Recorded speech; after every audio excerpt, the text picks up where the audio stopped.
Hey everybody, happy 2015! One more chance to put off all of those things we've been meaning to get to by referring to them as New Year's resolutions.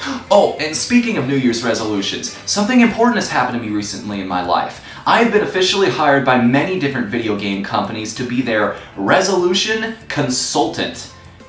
Which is a really fancy way of saying intern, but hey, it's important work. I have been given the thankless and payless task of coming up with their overarching goal for the next fiscal year that nobody has any real obligation to follow. And I figure, hey, why not start with the big one right away and start with Sega?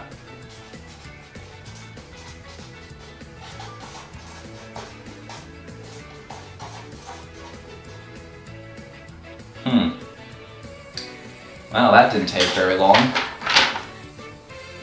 Oh, Sanric the Hodgehag.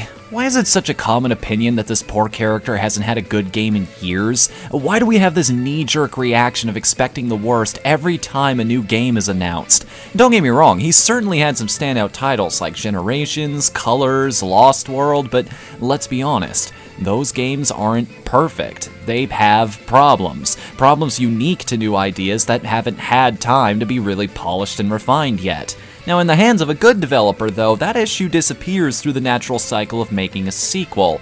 And this is the lion's share of what's wrong with Sonic. Sega just can't commit to a good idea. You probably hear it all the time on forums, people complaining that games are getting stagnant, that there needs to be innovation or the industry will die, and that we're tired of playing the same games over and over.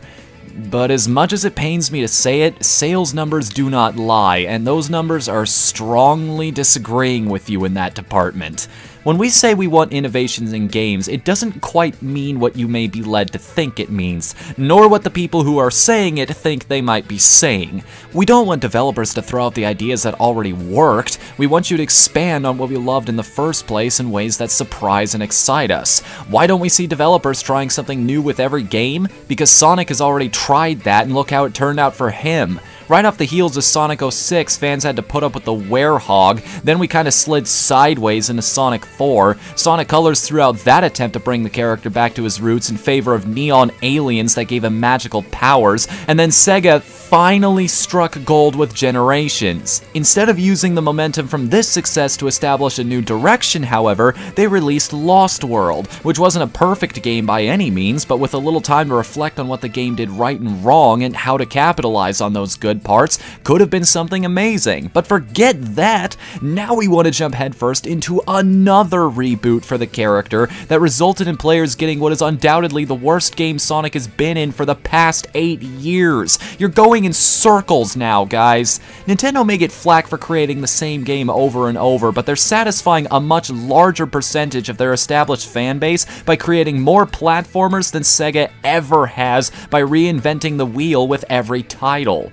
So how do we fix this? How do you deal with a character that has become so far removed from his roots that people don't know who he is anymore, and an audience that's become so cynical it doesn't even bother to get its hopes up because they know no good thing is going to last? It's quite simple, actually. Sonic needs to disappear for a while. He needs to go up into the mountains and meditate for a long while to reflect on who he really is, long enough for people to actually start to miss him. Second, when he returns from his journey to find himself, the resulting project needs to be taken out of the hands of Sonic Team. Look, you guys had your chance, but you've proven that you don't know what to do with this character other than hand him off to progressively worse developers and wrap him in frigging bandages.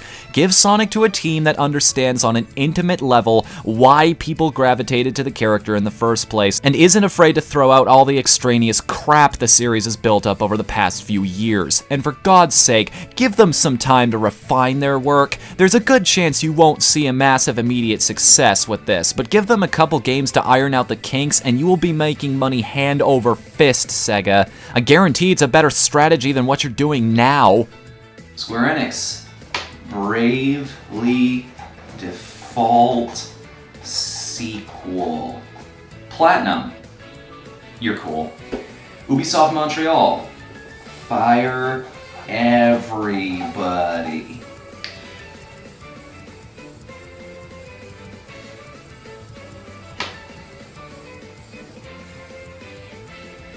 How about a review copy of Star Fox?